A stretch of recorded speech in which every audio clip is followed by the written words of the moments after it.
Well, her music and style is timeless. Today, legendary singer-songwriter Stevie Nicks turned 67. For decades, the Fleetwood Mac star has topped the charts, selling millions of albums and captivating audiences right around the world. Yeah, so in honour of her big day, we're paying tribute to the Queen of Rock and Roll. For more than 40 years, Stevie Nicks has created some of music's biggest hits, enchanting audiences with that husky voice and mystical style. Born Stephanie Lynn Nicks in 1948, she adopted the moniker Stevie after having trouble pronouncing her first name. The musically gifted child received her first guitar at 16. And 2 years later, she began a partnership with classmate Lindsey Buckingham. That would last for decades. They first joined a band called Fritz, opening for stars like Janis Joplin and Jimi Hendrix. Then, officially a couple, they moved to LA to try and break into the business on their own.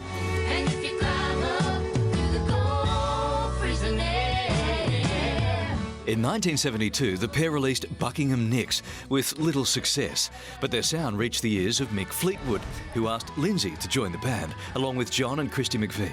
Lindsey refused unless Stevie was part of the deal. Lindsey said, well, she's coming too.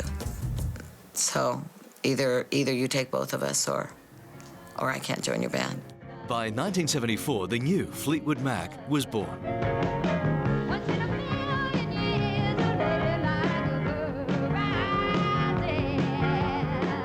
Stevie propelled the band to superstardom. The group's 1975 self-titled album sold 5 million copies, and her track, Rhiannon, was its biggest hit.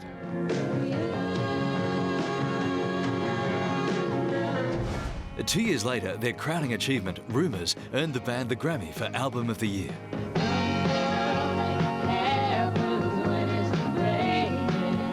And Stevie produced their first #1 single, inspired by rocky relationships within the group.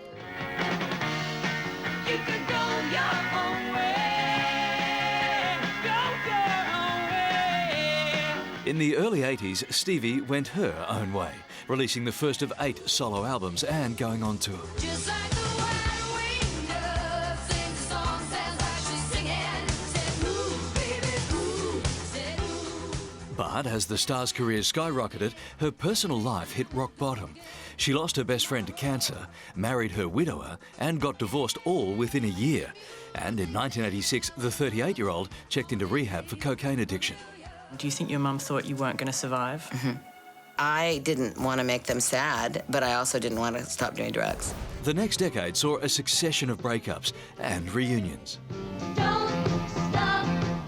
US President Bill Clinton used their hit on the campaign trail.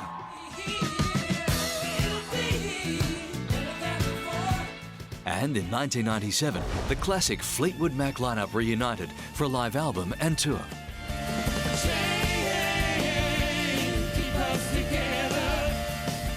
A year later, they were given one of the greatest honours in music, an induction into the Rock and Roll Hall of Fame. And we're just so full. Thank you so very much. Over the years, Stevie's performed with the likes of Rod Stewart and Sheryl Crow and earned 8 Grammy nominations for her solo work.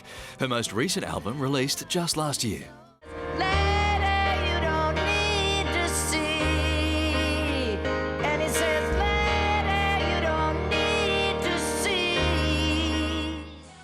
After 40 years, 16 members and several breakups, Fleetwood Mac remain one of the world's most popular groups, selling more than 100 million albums worldwide. And at its centre, Stevie Nicks remains the Queen of Rock and Roll. And Fleetwood Mac heading down under a little later this year. They'll be touring Australia in late October and early November. Back with more in just a moment.